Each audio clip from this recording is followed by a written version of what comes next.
Dear students, in this lecture of discrete mathematics, we were discussing about path. Students, कल के video lecture में हमने path के बारे में पढ़ा था, लेंथ ऑफ पाथ के बारे में पढ़ा था। पाथ क्या होता है यही बताया था। पाथ एक ओपन वाक होता है, यानी कि इसका स्टार्टिंग और एंडिंग दोनों डिफरेंट वर्टेक्स से होती हैं। कुछ इसके पॉइंट्स हैं जिन्हें मैं नोट कराऊंगा, जैसे नोट में आप ध्यान रखिएगा कि जो पाथ है उसमें क्या क्या हमारे इम्पोर्टेंट चीज़ें हैं। तो सबसे पहले ये याद रखिएगा, नोट करके इसे लिखिएगा कि जो पाथ है उसका जो टर्मिनल वर्टेक्स है उसकी डिग्री 1 होती है, और जो रेस्ट ऑफ वर्टेक्स हैं उसके अलावा जो वर्टेक्स हैं उसकी डिग्री 2 होती है। अब आप कहेंगे टर्मिनल वर्टेक्स क्या होता है? टर्मिनल वर्टेक्स मतलब जहाँ से पाथ स्टार्ट होता है। ठीक है, तो वो जो पहला नोट पॉइंट है वो है in a path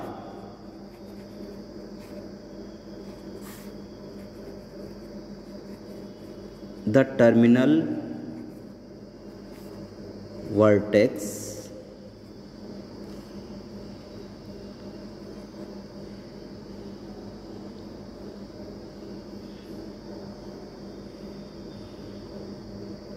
is of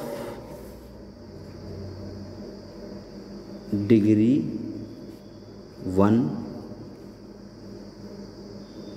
and rest of vertices are of degree 2। Clear? ये पॉइंट का मतलब है जो टर्मिनल वर्टेक्स होते हैं, ठीक है, वर्टेक्सेस होगा आर ऑफ डिग्री 1 और rest of vertex R of degree 2। Okay, तो इसका मतलब ये है टर्मिनल वर्टेक्स मतलब या स्टार्टिंग का वर्टेक्स या एंड वाला वर्टेक्स। ठीक है, जो पाथ है उसका स्टार्टिंग वर्टेक्स और एंड के जो वर्टेक्स हैं वो टर्मिनल वर्टेक्स कहलाएंगे। ये ध्यान रखना। तो इनकी डिग्री 1 होगी, अदरवाइज जो पाथ है वर्टेक्स हैं उसमें उसकी डिग्री 2 होगी। कैसे होगी आइए देखते हैं। देखिए, ये हमारे पास एक ग्राफ है। मान लीजिए हमने पाथ स्टार्ट किया है B1, E1, B2, E2, B3, E3, B4। तो इसकी ये अगर हमने पाथ सेलेक्ट किया है B1 से लेके B4 तक, तो B1 पर E1 ही तो इंसिडेंट है, H एक ही इंसिडेंट है, तो इसकी डिग्री 1 होगी। और B2 पर 2 हैं, E2 भी है और E1 भी है, तो इसकी डिग्री 2 होगी। ठीक है, इसलिए जो टर्मिनल वर्टेक्स हैं B1 और B4 की भी डिग्री 1 होगी, क्योंकि E3 कनेक्टेड है इस पोर्शन से। तो इधर के पोर्शन से तो हमें कोई मतलब ही नहीं है, इधर के पोर्शन से हमें कोई मतलब नहीं, केवल अपने पाथ को देखते हैं। पाथ में जो हमारे टर्मिनल वर्टेक्स हैं उनकी डिग्री 1 होगी। टर्मिनल वर्टेक्स मतलब जो स्टार्टिंग और एंड का वर्टेक्स होता है। ठीक है, इस पर एक ही एज इंसिडेंट हो रहा है तो डिग्री 1 होगी। B4 है, इस पर भी E3 इंसिडेंट हो रहा है तो डिग्री 1 होगी, अदरवाइज सबकी डिग्री 2 होगी। B3 की E3 E2, B2 की E2 E1, इस तरीके से हम इसे देखेंगे। ठीक है, अब दूसरा जो पॉइंट है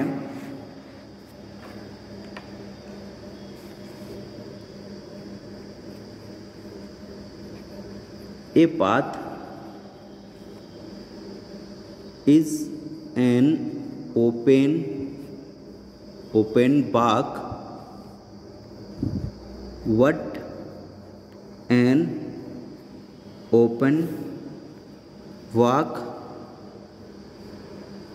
need not be a path। ठीक है, जो पाथ है वो एक ओपन वॉक होता है, लेकिन ये ज़रूरी नहीं है कि जो ओपन वॉक है वो एक पाथ हो। ठीक है, पाथ तो हमेशा ओपन वॉक रहेगा, लेकिन ओपन वॉक का ये कंपलसरी नहीं है, ये ज़रूरी नहीं है कि वो पाथ हो। ठीक है, तो ये 2 पॉइंट हैं। इसके बाद अब हम बात करेंगे कि पाथ आपको क्लियरली समझ में आ गया होगा पाथ क्या होता है ग्राफ का। अब हम बात करेंगे सर्किट के बारे में। अगला जो हमारा टॉपिक है वो है circuit.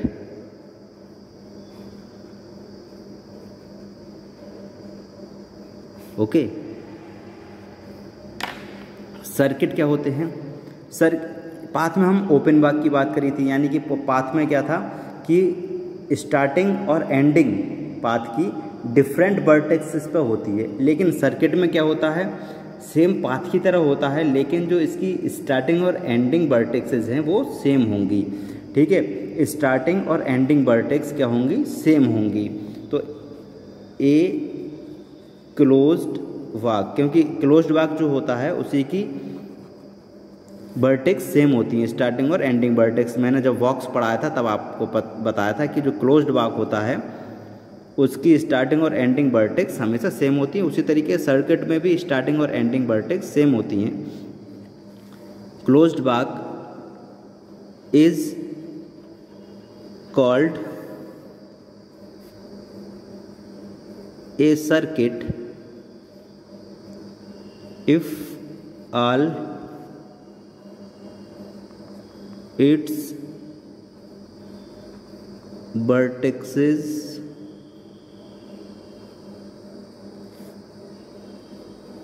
except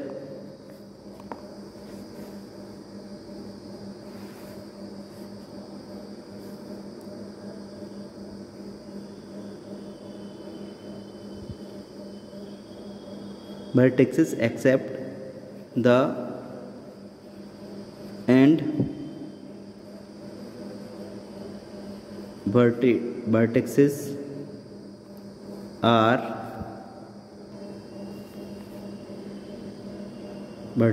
are distinct,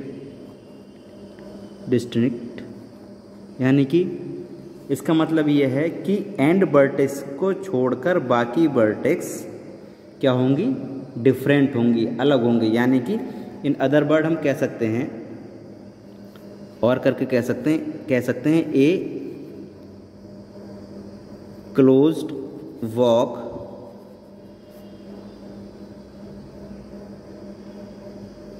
with same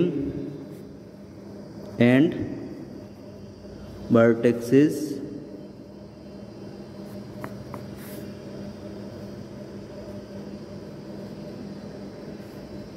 is called circuit,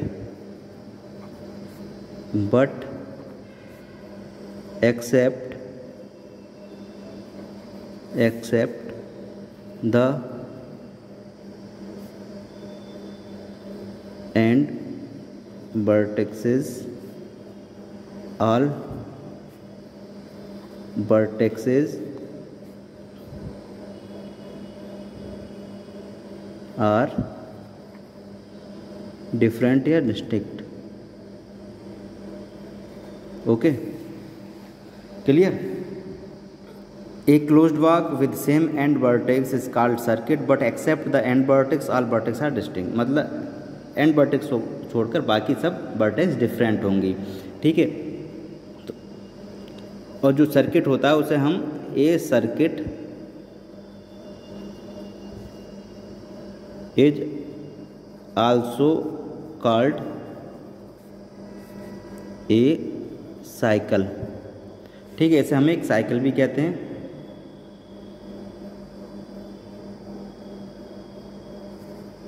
और हम कह सकते हैं a circuit is a closed non intersecting walk. Okay, ये कह सकते हैं हम सर्किट के लिए। क्लियर है, साइकिल होती है। अब बता, सर्किट का एग्जाम्पल देखते हैं। सर्किट क्या होता है, कोई भी साइकिल, मान लीजिए ये हमने एक ग्राफ बना दिया, ये हमारा सर्किट है, जहाँ से स्टार्ट होगा वहीं क्लोज होगा। ठीक है, इस तरीके से हमने बना दिया। लूप जो होता है हमारा, या इसको हम इस तरीके से भी बना सकते हैं। ठीक है, तो ये हमारा सर्किट कहलाता है। क्या कहलाता है, सर्किट। सर्किट का मतलब है जहाँ से एंड हुआ है वहीं, सॉरी, जहाँ से स्टार्ट हुआ है वहीं एंड हो जाएगा। ठीक है, ये हमारे सर्किट कहलाएंगे। और सर्किट के रिगार्डिंग कुछ पॉइंट्स हैं नोट करने वाले, उन्हें नोट करते हैं कि सर्किट क्या होता है।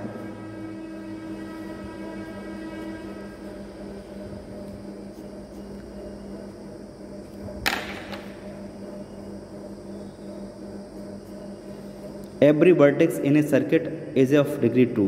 सर्किट में जो भी वर्टेक्स होगा उसकी डिग्री 2 होगी, ये ध्यान रखना। एवरी वर्टेक्स इन ए सर्किट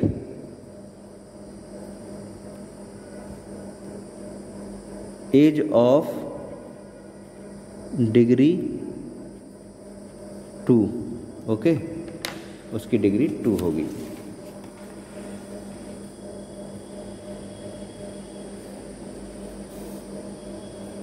सेकेंड नोट है, every self loop is a circuit. ये बताया था सेल्फ लूप एक सर्किट होता है, एवरी सेल्फ लूप सर्किट होता है, but not every circuit need not be a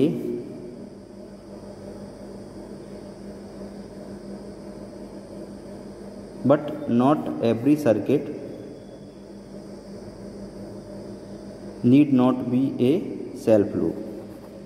ठीक है, और ये ज़रूरी नहीं कि एवरी सर्किट सेल्फ लूप हो, लेकिन एक सेल्फ लूप सर्किट होता है, लेकिन ये ज़रूरी नहीं कि जो सेल्फ सर्किट है वो सेल्फ लूप ही हो हमेशा। ठीक है, then a circuit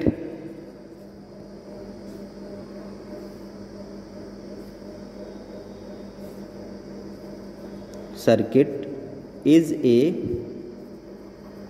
subgraph of another graph। Circuit हमेशा दूसरे ग्राफ का सब ग्राफ होता है, ये भी ध्यान रखिएगा। और A circuit is a closed box what a closed box need not be a circuit। ठीक है, एक सर्किट क्लोज बॉक्स होता है, लेकिन ये जरूर नहीं कि क्लोज बॉक्स एक सर्किट हो हमेशा। ठीक है, और इसका पॉइंट है कि इन वॉक पाथ, ये ध्यान रखने वाली चीज़ है। ठीक है, ध्यान रखिएगा इसको। और सर्किट, चाहे वॉक की बात हो, चाहे पाथ की बात हो, और सर्किट की बात हो, no edge can appear more than once. ठीक है, no edge can appear more than once, कोई भी एज रिपीट नहीं होगी, चाहे वो वॉक हो, चाहे पाथ हो, चाहे सर्किट हो। ठीक है, तो आज के वीडियो लेक्चर में स्टूडेंट्स इतना ही। कल इसके कुछ एग्जाम्पल्स की बात करेंगे हम।